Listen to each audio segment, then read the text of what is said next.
Hello guys, কেমন আছো? তো ভালো থেকো। আর তোমরা সবাই আমাকে বলেছিলে যে আম দেখো ভালো মতো দেখতে পাইনি। তো চলো আমরা দেখিয়ে দিই কেমন আছে আমটা। আর তোমার দেখো আবার মন থাকলে একদম অবশ্যই আমি দেখাবো। তার আগে এই ভিডিওটাকে লাইক করে দিতে হবে আর চ্যানেলকে সাবস্ক্রাইব করে দিতে হবে। তো লাস্ট আমরা দেখি গাইস, যেটা তুমি আম দেখছো ওর ভিতরে একটু তেল লাগা আছে, দেখতে পাচ্ছি না? ওর ভিতরে অনেকগুলো আম আছে।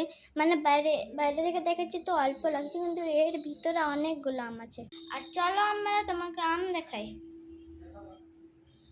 এই দেখো, একটু তেল লেগে আছে, তো তেল বলছি, দুধ লেগে আছে, তাই জন্য ভালো মতো দেখাতে পারছি না। এই দেখো নতুন নতুন আম বেরিয়েছে। যদি এই ভিডিওটাকে ভালো লাগে তাহলে লাইক করে দিও, চ্যানেল সাবস্ক্রাইব করে দিও, অবশ্যই করে দিও। আমি পরের ভিডিও আরও ভালো দেখাবো। টাইম নেই আমার কাছে। Bye bye.